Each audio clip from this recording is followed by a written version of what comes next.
En medio de la tensión con los hutíes de Yemen, Israel anunció que sus defensas aéreas interceptaron un misil lanzado por el grupo apoyado por Irán. El lanzamiento se produce en respuesta al ataque israelí que dejó al menos 6 muertos el sábado en el puerto de Odeida. Tenemos análisis. Sube a 139 el número de muertos en Bangladesh tras las protestas estudiantiles desatadas por el restablecimiento de un sistema de cuotas para los empleos gubernamentales.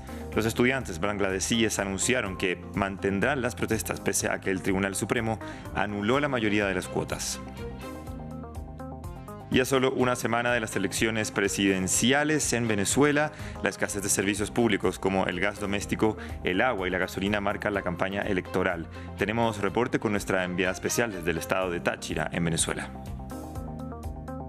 ¿Qué tal? ¿Cómo están ustedes? Bienvenidos a France 24. Revisamos juntos las noticias a esta hora. Empezamos con la noticia que acabamos de anunciar en titulares. Israel anunció que derribó un misil lanzado desde Yemen este domingo atribuido por los hutíes en respuesta al ataque de Israel en el puerto yemení de Odeida. Una situación que tensiona las relaciones en Medio Oriente y eleva los riesgos de una escalada regional. Para profundizar en este tema y entender los alcances, estamos con Brian Acuña, analista de temas de Medio Oriente y profesor universitario. Brian, gracias por estar con nosotros en France 24. Hola, un gusto estar con ustedes nuevamente. Brian, comencemos con esta diferencia que tiene la situación entre Israel y los hutíes con la que ya hemos visto anteriormente. ¿Cuál es la diferencia entre lo que vemos hoy y lo que ha pasado ya en el pasado? Sí, en esta circunstancia las fuerzas hutíes, como sabemos, son una fuerza que es patrocinada en muchos casos por la República Islámica de Irán. La situación que está permeando ahora es que, como ocurre en Líbano con Hezbollah y como ocurre también con Hamas en la Franja de Gaza y la Yihad Islámica, son grupos que de alguna manera, al ser patrocinados directamente por la República Islámica de Irán, funcionan como proxies y se han sumado a todas las tensiones que se vienen desatando desde octubre del año pasado. Esto que nosotros vemos es simplemente un reflejo de una organización más que se suma o que se mete dentro de toda la dinámica de conflicto que se viene desarrollando en los últimos meses dentro de la zona, donde por supuesto la región más caliente es Gaza, porque es donde están ocurriendo constantemente las diferentes actividades militares. ¿Existe un riesgo de una escalada regional? Un riesgo real, me refiero.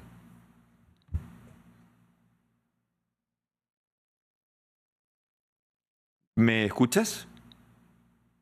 Sí, no sé si usted me escucha. Ahora te escuchamos bien. Al parecer perdimos la conexión un segundo, pero ahora estamos de vuelta. Te preguntaba si existe un riesgo real de una escalada regional. Bueno, la escalada regional se viene presentando ya desde hace varios meses, en verdad.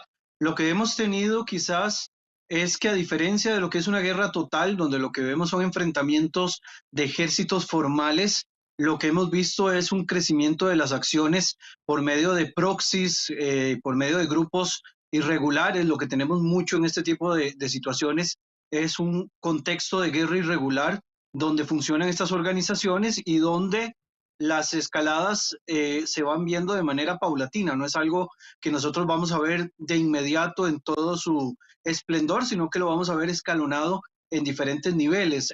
Los hutíes, de todas maneras, a lo largo de estos meses han lanzado también ataques contra posiciones israelíes, incluso en el momento en el que se dieron los ataques iraníes contra posiciones de Israel después de la contrarrespuesta al ataque al edificio anexo al consulado iraní en Damasco.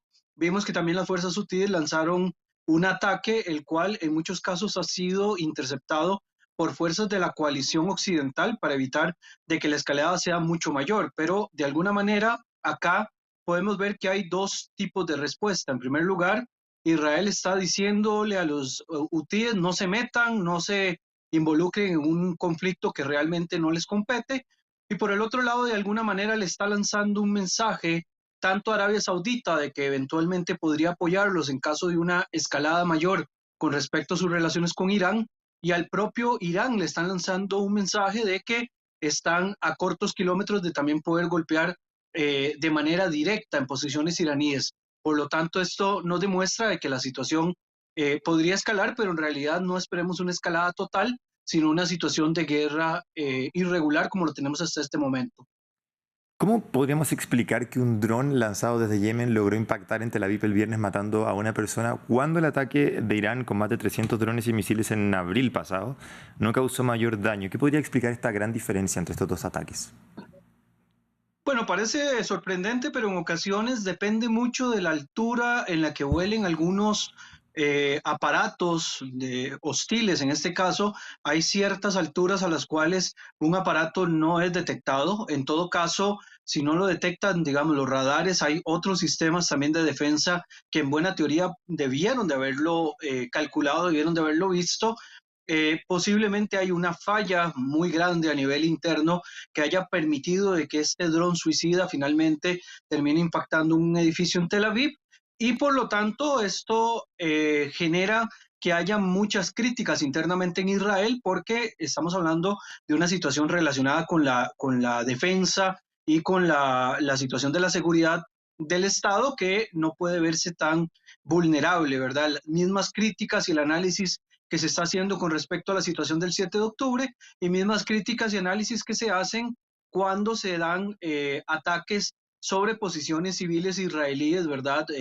Dentro de un sistema que se supone es muy fuerte, pero hay que entenderlo de que como sistema humano que es, no es infalible y pueden encontrarle también fallas a la forma en la cual vaya a funcionar, ¿verdad? Cúpula de hierro sirve, por ejemplo, para misiles de corto alcance y de un Ujú. poderío pues determinado. Hay otros tipos de sistemas como Onda de David y como otros que se han desarrollado que Exacto. tienen otros requerimientos y otros sistemas. Sin embargo, de nuevo, no son infalibles. En cualquier momento podrían ocurrir cosas como esto de este dron, lo Lo que que estamos viendo finalmente ahora. pues nos señala de que Israel tiene que ponerse en la labor de tratar de defenderse de una manera un poco más eh, que Estratégica. tenga, digamos, una capacidad todavía mucho mayor de respuesta en situaciones como Ujú. estas, que no les muestren, digamos, la vulnerabilidad y los dejen en una situación de peligro. Aún así, vemos Brian. que, de nuevo, el ataque que Israel hace hacia Yemen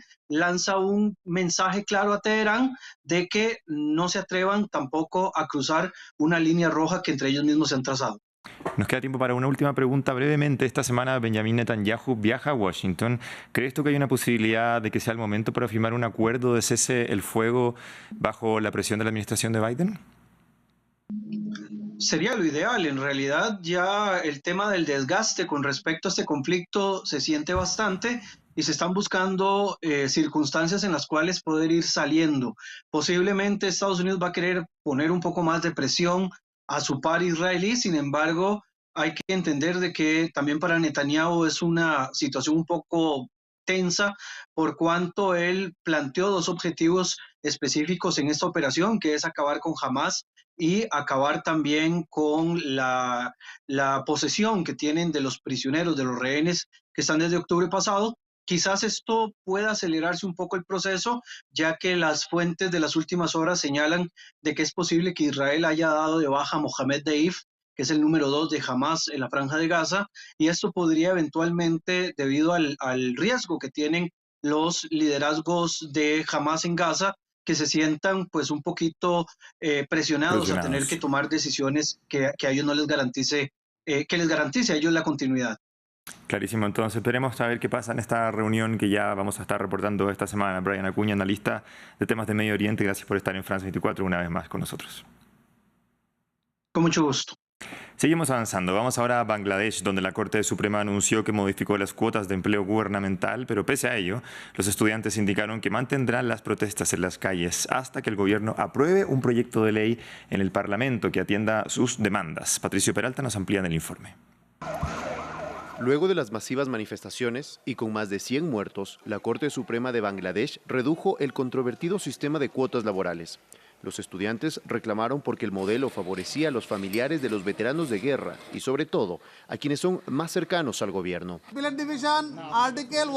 La sala dio una solución final a este sistema. Se trata de una cuota del 93% para la población en general y ahora será del 5% para los luchadores de la independencia y sus familias. Además, el 1% será para minorías étnicas y el otro 1% para personas transgénero y discapacitadas.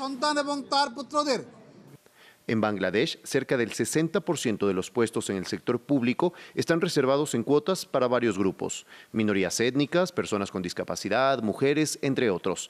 El 30% estaba reservado solo para los familiares de los veteranos de la guerra independentista. Esta cuota ya había sido abolida en 2018, también por fuertes protestas estudiantiles, pero el Tribunal Supremo decidió el mes pasado su restitución. En un país donde casi 18 millones de jóvenes no tienen trabajo, los estudiantes que lideraron las protestas celebraron el fallo judicial, aunque pedían la anulación total. Sin embargo, prometieron seguir con las manifestaciones. Piden la liberación de sus compañeros encarcelados y exigen justicia para los asesinados por la represión en su contra. El descontento generalizado ha traído otros reclamos: la dimisión de la primera ministra, Sheikh Hasina, que dirige el país desde 2009 y que ganó su cuarto mandato en enero. Grupos de derechos humanos acusan a su gobierno de utilizar indebidamente las instituciones del Estado para afianzarse en el poder. Faltan 7 días para que los venezolanos asistan a las urnas para las elecciones presidenciales. El país lleva al menos 6 años golpeado por la precariedad de los servicios públicos. Los estados del interior sufren constantes fallas eléctricas, carecen de agua por tuberías, reciben gas doméstico esporádicamente y tienen limitado el acceso a la gasolina. La región del Táchira, en el suroccidente del país, es una de las más afectadas con la compleja situación. Nuestra periodista Herminia Fernández nos cuenta más desde la capital del estado. Una grave crisis de gas doméstico enfrentan algunas comunidades del estado Táchira. Entre 2 y 4 meses tardan en recibir el llenado, que además ha subido su precio a unos $10 y que debe ser pagado en pesos colombianos. El presidente Nicolás Maduro hace un año confirmó que hay un problema grave con el gas y dijo que se solventaría en 3 meses. Sin solución, los habitantes de esta comunidad en San Cristóbal decidieron buscar otras maneras para cocinar. Cuando nos afecta es que se nos acaba el gas y usamos las cocinas eléctricas y bueno, que ha mejorado un poco la luz, ¿no? Que tampoco está muy buena, pero sí ha mejorado un poco con las cocinitas eléctricas. Y si no, pues la gente que no tiene, cocinan con leña. La situación del gas en Venezuela, en el estado Táchira sobre todo, porque somos frontera con Colombia, es extremadamente grave. Hay una lesión impresionante en base a los derechos humanos, por una parte, y los derechos fundamentales que tenemos todos nosotros. No hay que acostumbrarse a lo anormal. Lo que pasa es que, bueno, ¿qué te puede decir? Si tú sales, gritas, peleas, te meten en problemas, te siembran droga, alguna cosa para destruir tu imagen. Entonces, pues, ¿qué te puedo decir? Uno no tiene cómo defenderse.